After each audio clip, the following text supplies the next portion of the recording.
Now, besides the information about the cave near the center of the village, Ну, помимо той информации, что пещера находилась возле центра, где-то рядом с центром деревни, we also have this earlier structure that was built over the cave. есть также такая очень ранняя структура, построенная над пещерой. By Emperor Hadrian. Императором Адрианом. Emperor Hadrian wanted to eliminate Christianity. Император Адриан хотел вообще стереть христианство с лица земли. But he saw that persecution hadn't worked. И однако он заметил, что гонения работали не очень хорошо. Several or a few previous emperors, they had tried to persecute and kill Christians, but it didn't stop Christianity. Несколько предыдущих императоров пытались осуществить гонения, убивать христиан, но христианство это не остановило. So he had an idea to take a different approach. И у Адриана появилась идея, надо какой-то другой подход использовать. Hadrian was very fond of Greek philosophy. Адриан очень хорошо разбирался в греческой философии. And at first he thought that he could argue with Christians and convince them that Christianity was not true. Вначале он подумал, что он смог бы поддебатировать, поспорить с христианами и убедить их в том, что христианство неверно. So he actually had this meeting or debate with some Christian leaders in Athens. И у него в Афинах была такая встреча, дебаты с некоторыми христианскими руководителями. And they had all these apologetic arguments for him for why Christianity was true.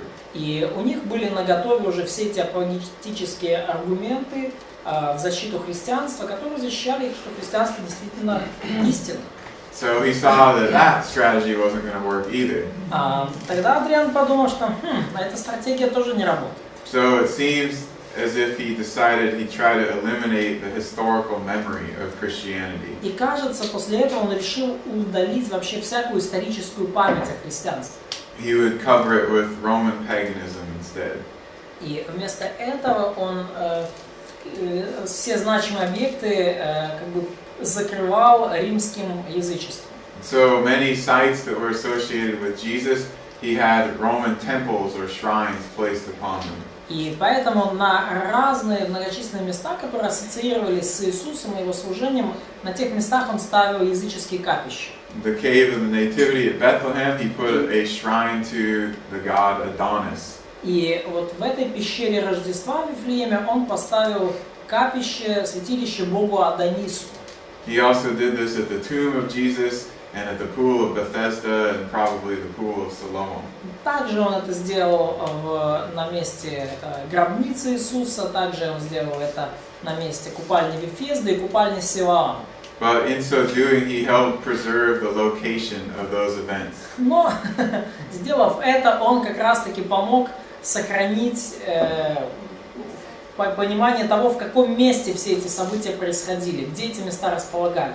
When Helena went to the area, they just saw the Roman shrines and temples there, and they removed those, and then they built a church around it. То есть, когда пришла Елена, мать Константина, на то место, они увидели, вот святилище построено Адрианом, они его снесли и поставили на его месте церковь. This, by the way, is what a manger looked like at that time. Вот примерно таким образом выглядели в то время ясли. Carved out of stone, limestone. Их высекали, не высекали, просто как бы вытесывали из камня, из песчаника. So that was a place to feed animals. Yes. So wouldn't it be easier to do it from the tree or from the wood? No, they put water in those besides food. Не, помимо пищи туда еще воду наливали. And there just isn't much good wood around that area for building. Но и в той области вообще маловато дерева, пригодного для каких-то строительных работ, вытесывания. But there's stone everywhere. А камня завались везде. That's why everything in Jerusalem is built out of stone. По этой причине в Иерусалиме все из камня сделано. It's totally different than here. Совершенно все иначе, чем здесь. You have trees everywhere here. У вас, ребята, здесь наоборот деревьев на каждом углу. And if you dig, you just dig and you get dirt. А если вы like dig stones, No, if you dig in the ground, Да. it's just dirt. да, More потом, и dirt. если вы копаете, вот вас куда копаете, там все чернозем. But in this area, hardly any trees, and you run into stone everywhere. Да, а в той области как бы деревьев практически нет, и куда ни копнешь, там везде камень. Okay, who else mentioned the birth of Jesus? Кто еще упоминает, говорит о рождении Иисуса? There was this Roman pagan who was a critic of Christianity. Был один римский язычник, критик христианства. He lived in the 2nd century. Он жил во 2 столетии. And he acknowledged some things about the life of Jesus, И он признал некоторые вещи, связанные с жизнью Иисуса. including things like the virgin birth, Включая, например, непорочное зачатие. and that he was born in a village of Judea. И также тот факт, что Иисус был рожден в деревне в Иудее. And he knew about Jesus' father being a carpenter or some kind of builder. И он знал о том, что отец Иисуса был плотником или строителем. So he knew the stories about Jesus. То есть он знал все эти истории об Иисусе. What he rejects is the idea of the virgin birth. Но что вот этот товарищ Целси отвергает, это саму идею непорочного зачатия.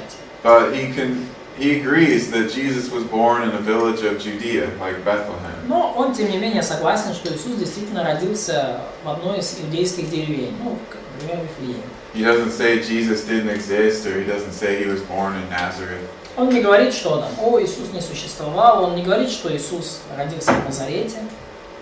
There are scholars now who argue that Jesus wasn't born in Bethlehem.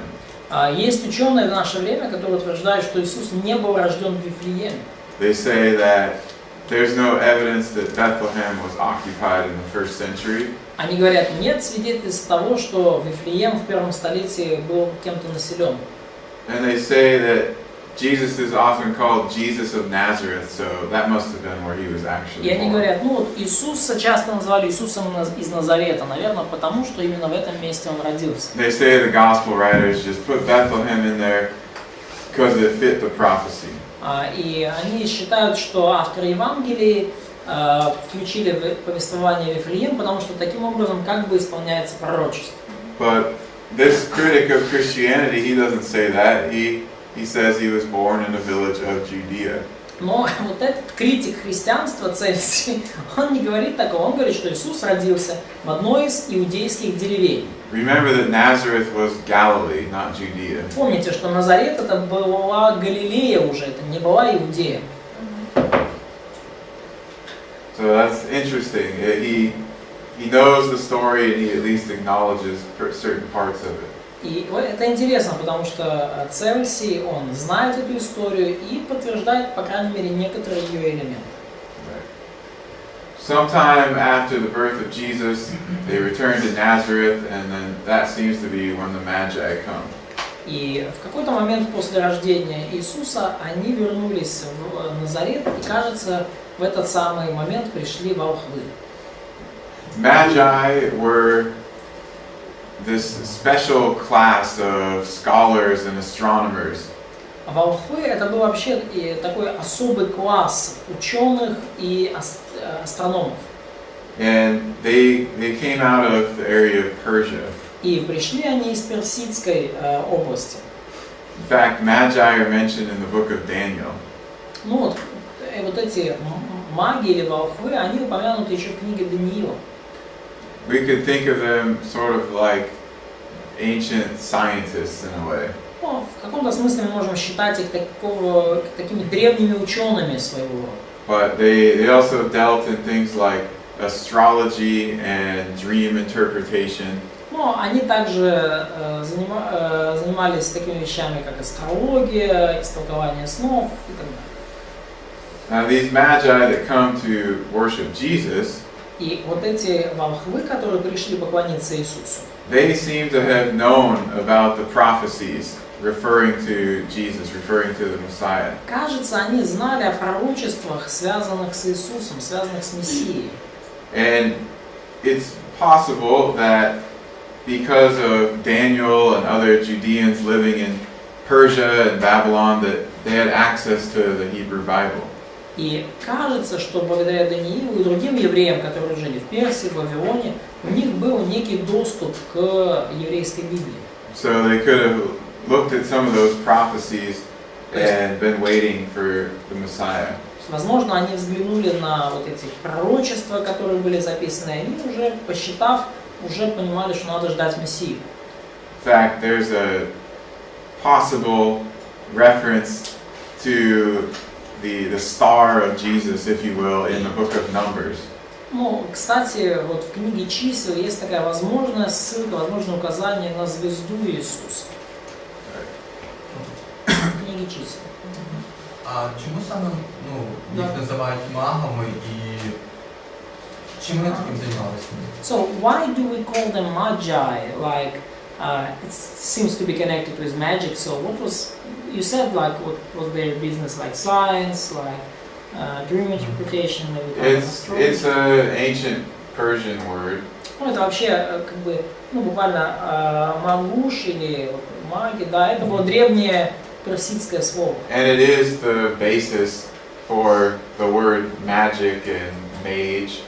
И вот это слово является основанием для нашего слова. Магия. But they weren't magicians in the sense that we think of that word now. Ну, они не были магами в том смысле, как мы сейчас используем это слово. Там дрох тебе дох, да. So these magi, they're very well trained in the stars. Но вот эти волхвы или маги, они были очень здорово подготовлены в области звезд, астрономии. And so they're looking for a sign in the stars. И они, исследуя звезды, искали каких-то знамений. And they see something appear. И они вдруг увидели, что что-то появилось. It says something like they see his star in its rising. И говорится, что они увидели его звезду восходящую. So something appears that hasn't appeared before. Что-то появилось, чего не было раньше. And then it leads them towards Judea. И эта звезда ведет их to Judea. Yeah. Прямо вот в Иудею. But then it disappears. So they go to Jerusalem, the capital. Но потом звезда исчезает, и они идут в Иерусалим, в столицу. And that's where they ask about, oh, where's this prophesied king? И там они спрашивают, а скажите, а где этот царь, о котором пророчествовали? And of course, the scholars of the Bible, they know that he's supposed to be born in Bethlehem. И, конечно же, исследователи Библии, книжники, они знают, что этот царь должен родиться в Вифлееме. That's what it says in Micah 5:2. Именно об этом говорится в Михея 5:2. And so they're going to head down there.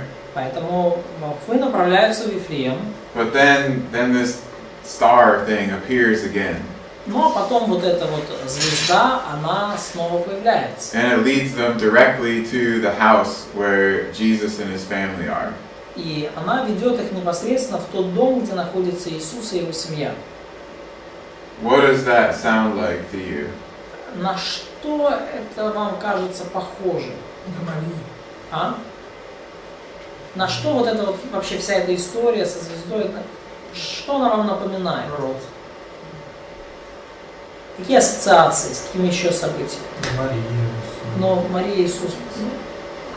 So like the story, the event, like that star is leading Magi. So какие у вас ассоциации вот со всей этой историей, что звезда ведет, и кто появляется, то снова исчезает. So something like Exodus. Yeah, it does. It doesn't sound like a star up there. That can't lead you to a specific house. Как-то это не звучит как вот звезда где-то там на небесах. Такая звезда навряд ли вас приведет к конкретному дому.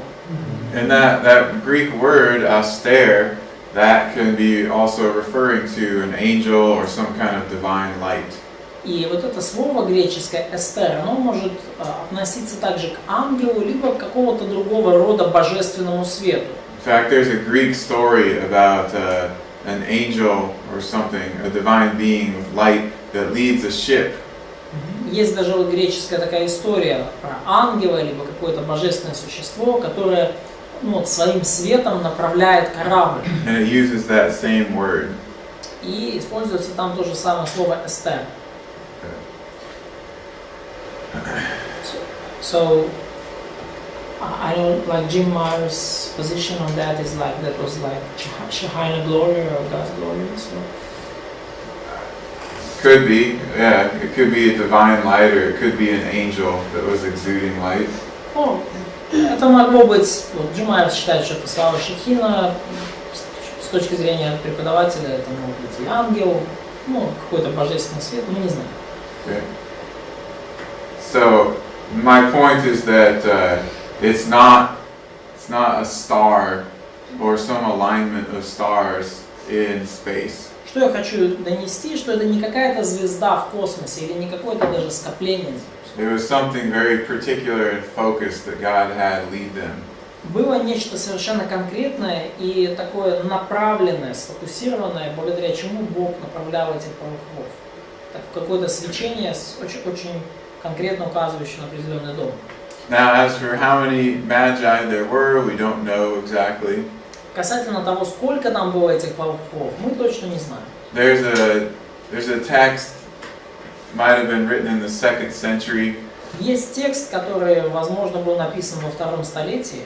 It says that there are at least 12 of them. Где говорится, что было там как минимум 12.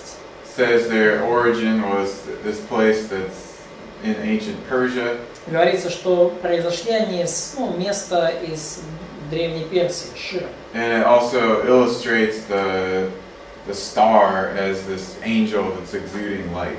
И звезду они также описывают либо как ангела, либо какое-то божественное сияние.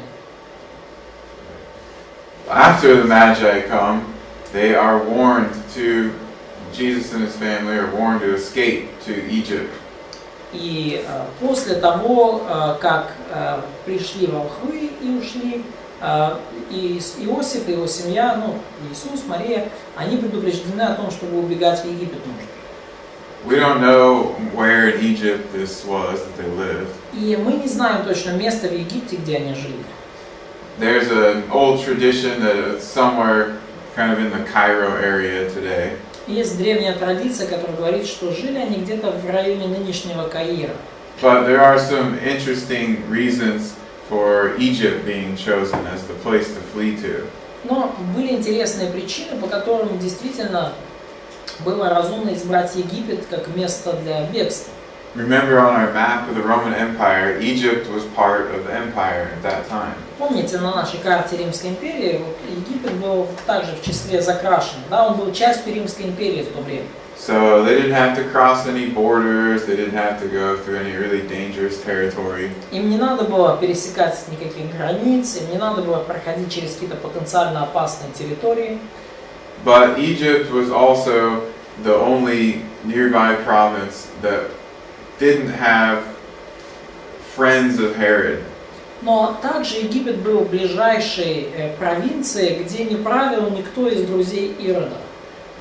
To the east, Herod had family members in power. На востоке от Израиля у Ирода были члены его семьи во власти. And to the north, he had friends, he had political alliances. На севере там у власти были его друзья, политические союзники. To the south, in Arabia, that wasn't part of the empire at this time. На Египте, там в юг, Аравия, там вообще не было, эта территория частью Римской империи в то время. So they go to Egypt. Поэтому они отправились в Египет, как бы на запад. We don't know exactly how long they're there. Мы не знаем точно, сколько времени они там были. Maybe a year, maybe 2 years. Может быть год, может быть 2. But again, we see Celsus, and he acknowledges that Jesus was in Egypt in his youth. Но опять же, мы видим Цельсия, критика христианства, и он считает, что да, в юности Иисус жил в Египте. Herod dies, and then they're told they can return. Ирод умер, и им было сказано, что теперь они могут вернуться. But in Matthew, we have them avoiding Judea. Но мы видим из Евангелия от Матфея, что они избегали проходить через Иудею. They go to Galilee instead. Они отправились вместо этого в Галилею. Well, if we know something about the local rulers at that time, it makes complete sense. И если мы что-то знаем о местных руководителях в то время, то это решение выглядит совершенно разумным. Remember the map of Judea. Помните карту Иудеи на то время? Archelaus took over that big part of it after Herod died. Ирод Архилай унаследовал значительную часть израильской территории после смерти Ирода Великого, то есть Иудею и Самарию. But Archelaus was a terrible ruler. Но Архилай был вообще отвратительным руководителем. He would beat people and kill people whenever they disagreed with him or did something he didn't like. При любом несогласии людей с ним, при любом там поступке, который ему не нравился, он бил людей, убивал людей. Короче, дикий деспот. He was such a bad ruler that the Romans kicked him out and they exiled him after 10 years. Он был настолько отвратительным правителем, что римляне его прогнали, отправили в ссылку после 10 лет правления. Or 9 years, actually. Ну или даже 9 лет. So, Joseph, he had heard about this, he knew what Archelaus was like, and so he avoids going back to Judea and they go to Nazareth instead. И Иосиф слышал о том, как правит Архилай, он знал, что это за правитель, поэтому он избегал того, чтобы задерживаться в Иудее, и отправился прямо в Назарет. Here are some coins of Herod Archelaus. Вот некоторые монеты Ирода Архилая.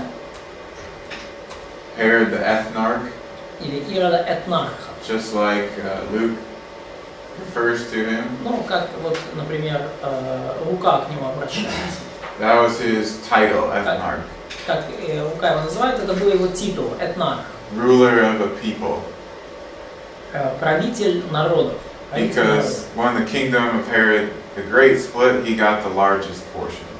Поскольку когда царство Ирода разделялось, то ему достался самый крупный кусок территории.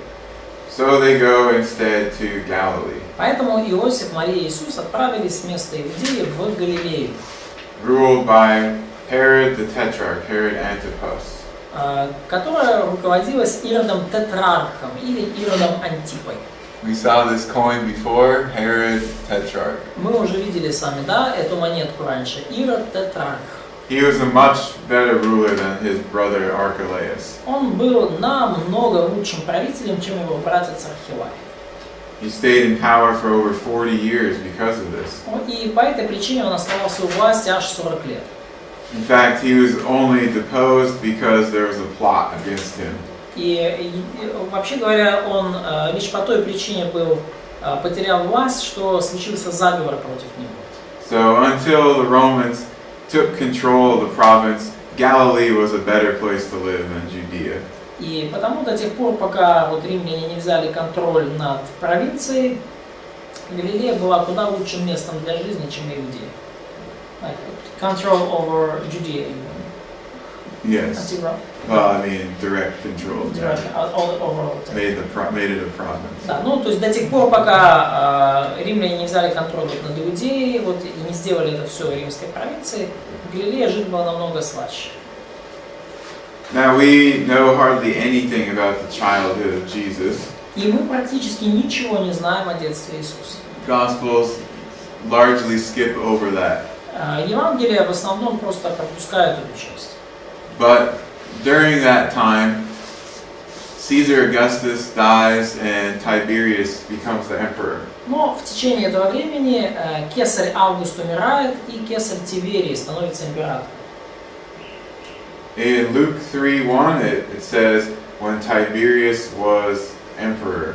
В Евангелии от Луки, 3 главе 1 стихе говорится, что в 15-й год правления Тиверия кесаря. Says the 14th year of, or sorry, the 15th year of Tiberius. Говорится, да, 15-й год правления Тиверия кесаря. So Luke again, he lists all of these Roman rulers and he even lists a date. То есть мы видим, что Лука перечисляет всех этих римских правителей, он даже даты указывает. So we can say when this was. Мы можем точно поэтому сказать, когда все это случилось. Tiberius was the adopted son of Augustus. Тиверий был усыновленным сыном Августа. And he was actually given powers as the emperor in 12 AD. И вообще-то ему императорская власть была дана еще в 12 году нашей эры. But Augustus, he lived until 14 AD, and then that's when Tiberius became the sole emperor. Но сам кесарь Август, он жил еще до 14 года нашей эры, и лишь в 14 году Тиверий стал уже полноправным, единственным императором. So this 15th year of Tiberius could either be sometime in 26 or it could be in 28 AD. Поэтому 15-й год правления Тиверия может быть либо 26-м годом нашей эры, либо 28-м. Either way, what this tells us is that Jesus' ministry was longer than 3 years. И так или иначе, в любом случае, это говорит нам, что служение Иисуса продолжалось больше 3 лет. I would lean towards 7 and starting in 26. Я бы, вообще говоря, я склоняюсь к тому, что служение Иисуса длилось около 7 лет и началось где-то в 26-м году нашей эры. Before he gets thrown out of Nazareth, Jesus, Yeah. да, до того, как Иисуса вышвырнули из Назарета, he lived most of his life there. он прожил там большую часть своей жизни. Now, just like the church in Bethlehem and the church in Jerusalem, there are a couple of ancient churches in Nazareth. Точно так же, как в Иерусалиме и в Вифлееме есть древние церкви, также они есть древние церквушки в Назарете. And the Byzantines, they thought that they knew where the house of Jesus was and where the earlier house of Mary was. И византийцы думали, что они знают, где находился древний дом Иисуса и также древний дом Марии. These traditions aren't as reliable as, say, the birthplace or the tomb of Jesus. Эти традиции византийские, конечно, не настолько надежны, как, например, место рождения Иисуса или гробница, где он воскрес. But the excavations and investigations do show us some interesting things. Но, тем не менее, раскопки и исследования показывают нам некоторые интересные вещи. They tell us that Nazareth was a village at the time of Jesus. Раскопки показывают, что Назарет действительно был такой деревней во времена жизни Иисуса. There are a couple houses that have been excavated. Были раскопаны несколько домов. And we know that people that lived there followed the Mosaic law. They were Jews. И мы знаем, что люди, жившие там, соблюдали закон Моисея. Они были евреи. There's a special kind of stone vessel that they used. Есть особый род каменных колодцев, которые они использовали. John mentions these, for example, in John chapter 2. Апостол Иоанн упоминает эти колодцы. И они использовали особого рода глиняные сосуды. Вот эти особые глиняные сосуды упоминает Иоанн во 2 главе. He talks about the stone water pots used in the ritual purification. В описании свадьбы в Кане Галилейской он упоминает вот эти особые каменные сосуды, используемые для ритуального омовения. And there are lots of shapes and sizes of these that have been found. И было обнаружено много таких сосудов самых разных форм и размеров. Some are the really big ones, like those water jars at Cana. Некоторые были довольно крупные, как вот те сосуды с водой в Кане. Some are little cups, slightly bigger than this. Некоторые были просто чашечки, чуть-чуть больше, чем это. Some are bowls. Некоторые были миски. But they were made out of stone because stone would not become ritually unclean. Но их делали из камня, потому что камень не становился ритуально нечистым. And they could hold running water in a stone container and use it for purification rituals. И они могли использовать как бы, ну, как текущую воду, да, воду из источника, наливать ее в такие сосуды, использовать для ритуального омовения. So, in general, what we know about Nazareth in the first century agrees with what the Gospels say about it. И в целом то, что мы находим в раскопках в Назарете, согласуется с тем, что мы читаем в Евангелиях в ранних годах жизни Иисуса.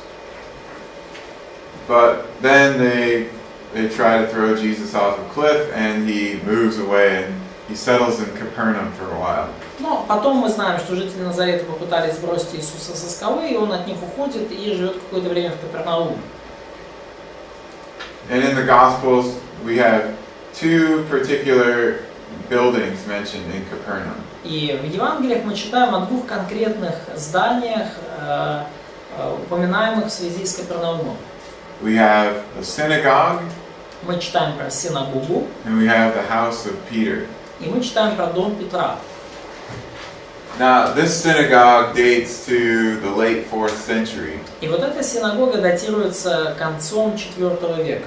but underneath it was the 1st century synagogue. Но под ней как бы еще была обнаружена синагога первого века.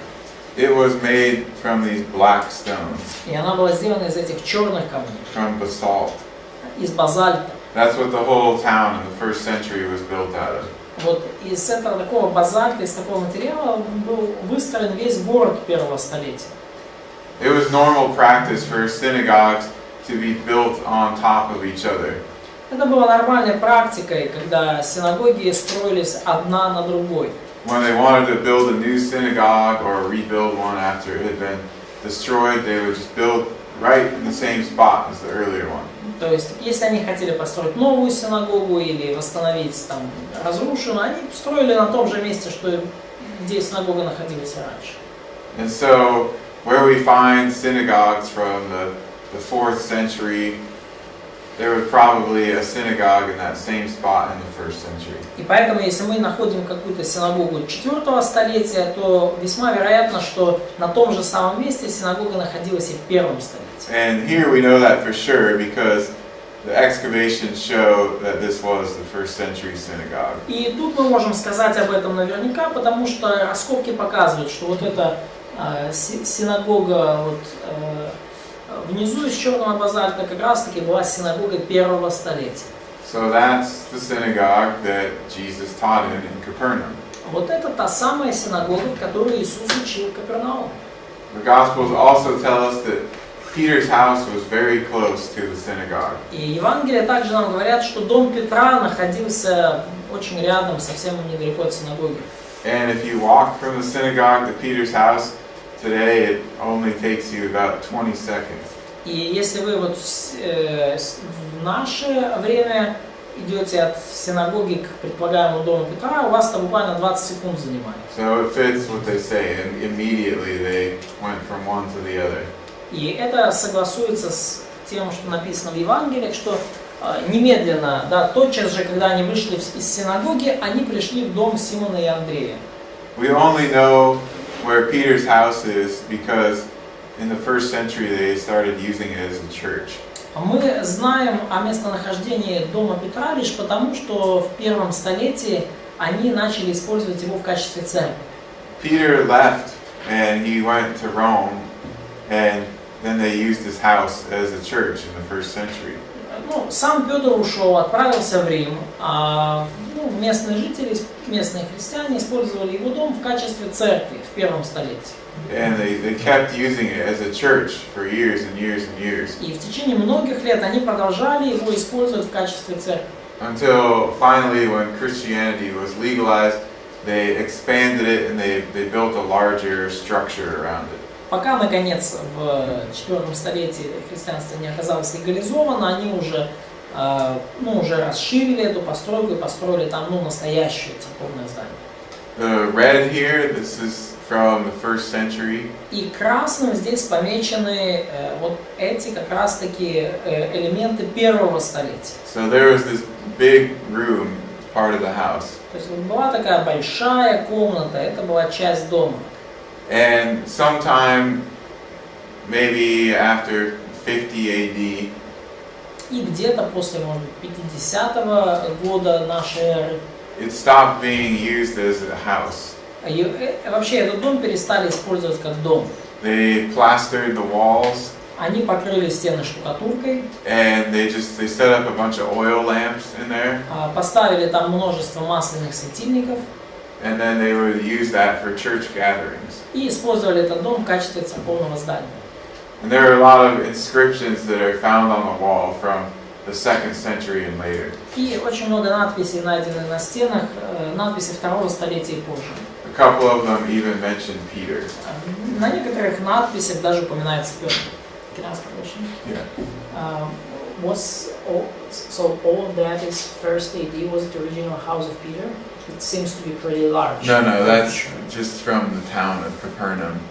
There's walls of other buildings too. This was part of the house. Ага, то есть смотрите, ну сам по себе дом Петра это вот как бы центральная конструкция, да, а все остальное это окружающие дома в Капернауме, то есть Того самого року, да? ну да, просто это первое столетие. Да. Some early Christians, they talked about visiting the house of Peter. Некоторые ранние христиане говорят о том, как посещали дом Петра. And Что? Синагога 20 So, секунд. so where is the synagogue in 20 seconds, or it's like still a little bit far?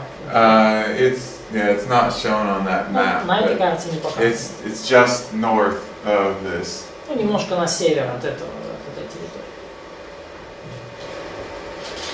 So it's probably Peter's house there. Ну, скорее всего, это действительно дом Петра. And again, early house church. Eventually, they built an actual church building. Ну, и мы видим, что изначально вот эта домашняя церковь, ранняя церковь, в итоге пришла к тому, что начало строиться церковное здание. Because the early Christians met in houses, we don't really have any church buildings until about the 4th century. Поскольку ранние христиане собирались по домам, у нас нету вообще практически церковных зданий до 4-го столетия.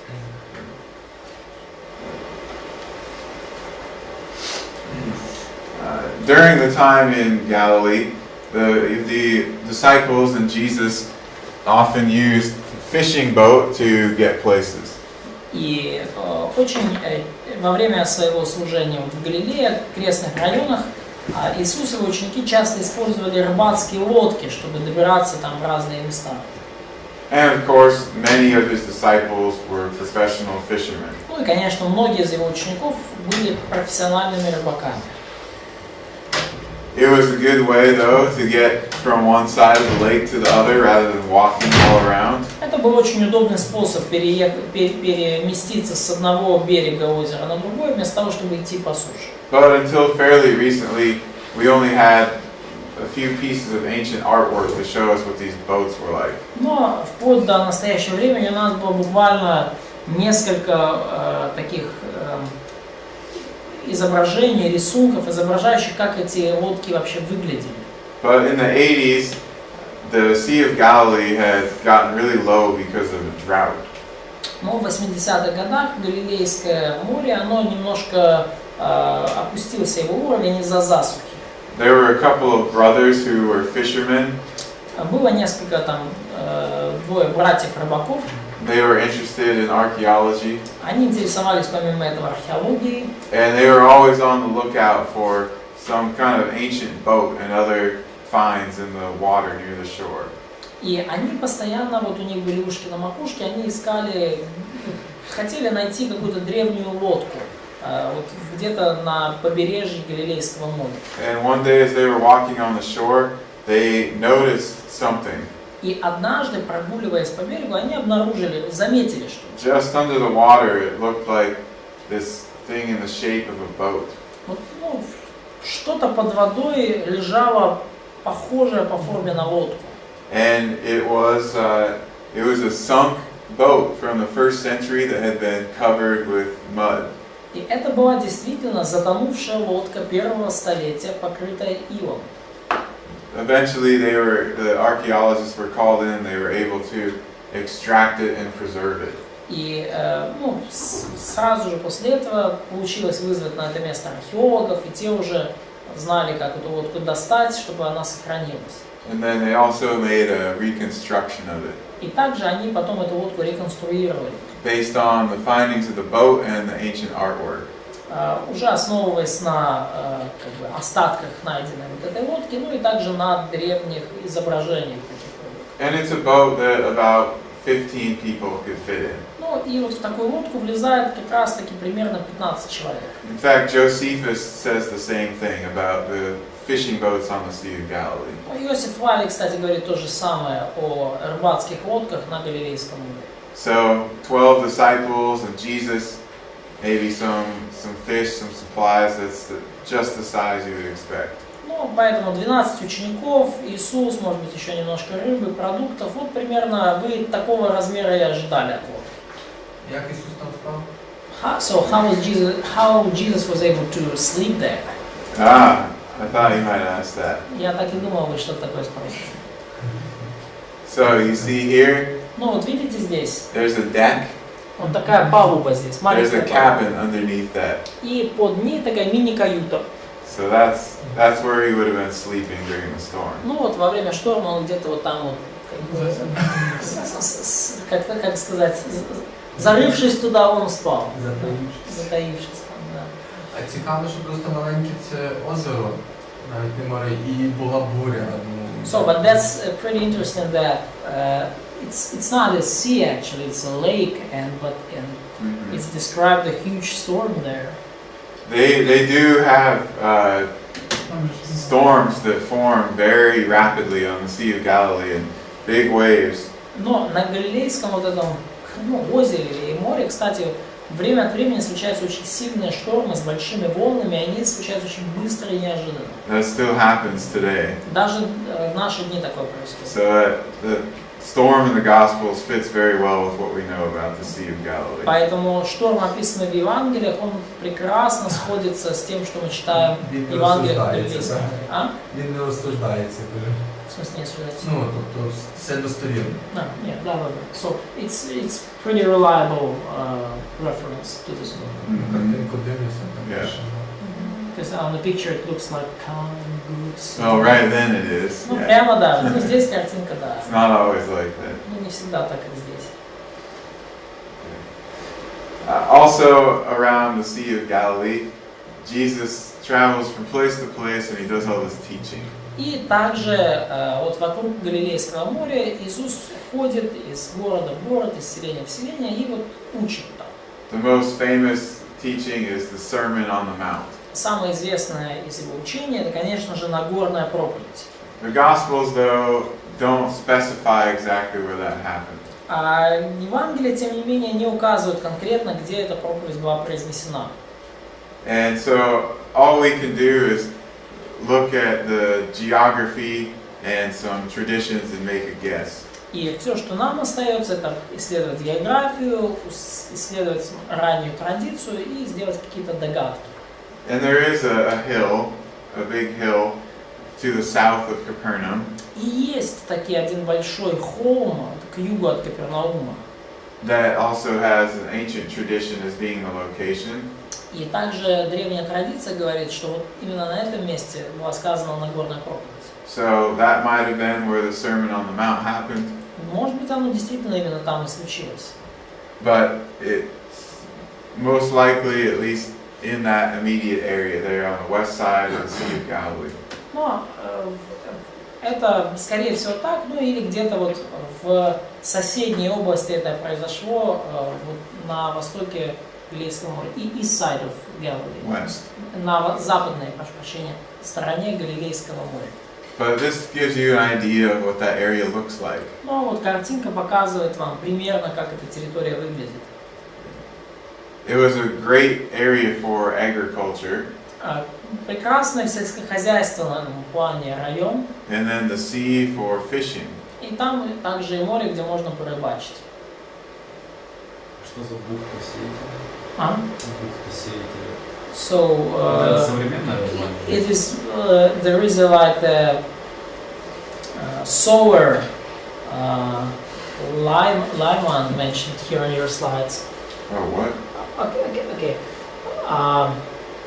Yeah, what is is it a modern name like the Bucht? Sower in a sea. The Cove of the Sower? Cove of the Sower. Yeah, it's just a geographical name. It's a traditional location for the parable of the sower. Географическое просто такое название. Это, традиционно считается, что на этом месте была произнесена притча о сеятеле. Это сегодняшнее название. So, but it's current name of that. Current name. Yeah, I mean it's the name it's given because of the parable. Yeah. Ну, это имя данное по причине притчи. But this location goes back to at least the 300s. AD. Ну вот это место, это порядка в 300-х годах, оно вот так обозначено было. So, just a little side question. A lot of people say that Galilee was a pretty poor, territory, was very, stupid and not educated people, but they seem to be pretty rich in such resources. Yeah, it had a good economy. Но многие говорят о Галилее, что это была такая бедная, неустроенная территория. Tiberias was the capital of the region of Galilee. Но это была, как говорит преподаватель, достаточно хорошая там была экономика. Тивериада была столицей региона. And it was just south of this area. И вот это был юг этой территории. It's not very far from Capernaum. Не так далеко от Капернаума. That's where Herod Antipas built his palace. И там Ирод Антипа построил свой дворец. And it was a pretty decent-sized Roman type of city. И это было вполне достойного размера римского типа город. It had a big city gate, it had a theater, it had baths. Там был театр, публичные бани, большие городские ворота. So yes, most of the scholars lived in Jerusalem, but Galilee wasn't just a bunch of poor idiots. Да, конечно же, большинство там ученых, книжников жили в Иерусалиме, но Галилея тоже не была там, знаете, там местом нескольких там бедных идиотов, да? Можно вопрос? За что ее не любили? Если что было из... So, question: why didn't they like it? So why did they say so what good could come from Nazareth? Well, Nazareth was just a little village. Назарет вообще был маленькой деревней. So, name a little village outside of Kiev that has a bad reputation. Назовите любую какую-то небольшую деревню или какое-то поселение возле Киева, у которого плохая репутация. And so somebody who lives in the center of Kiev, I live in downtown. Да, we're cool and smart here, but you village people are all dumb. Да, то есть, и представляете, да, там какой-то человек там из центра Киева, мы тут все крутые в центре Киева живем, а вы там из Бучи, что вы хотите нам рассказать? It's just the normal way that people think. Так обычно же люди думают. It happens in basically every country all throughout history. Такое случается практически в любой стране на протяжении всей истории. Что вы нам, киевлянам, бучанские, будете рассказать? So the Gospels tell us that Jesus was a great teacher, the best teacher. И Евангелия говорят нам, что Иисус был великим учителем, лучшим учителем. And the people are always marveling at how wise he is. И люди всегда удивлялись тому, насколько он мудр.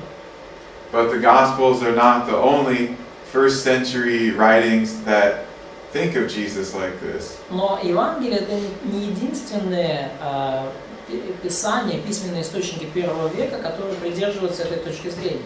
For example, Josephus and Serapion comment on Jesus. Например, Иосиф Флавий и Серапион они упоминают Иисуса. Well, they both comment, first of all, that he was a teacher. И оба они комментируют, что в первую очередь он был выдающимся учителем. They both call him wise. И оба называют его крайне мудрым. And Josephus even says that he was good and that he was virtuous. И Иосиф Флавий даже добавляет, что поведение его было добрым, и он был известен как благочестивый человек. And he had disciples. И у него были ученики. And this teaching lived on after he was gone. И что это учение, оно продолжало существовать, жить, даже когда самого Иисуса не стало.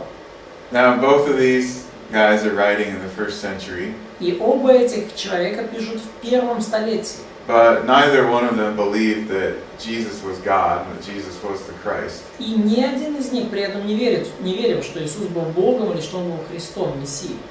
But they did acknowledge his teaching, and there was something special about him. Но они оба признавали, что его учение было выдающимся, и что-то особенное в нем такое было.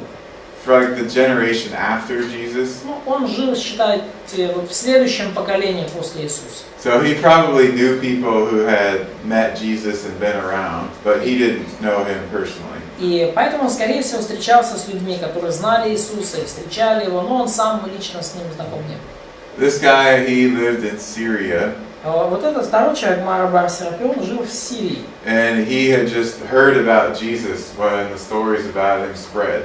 И он просто слышал об Иисусе, когда истории о том распространялись дальше.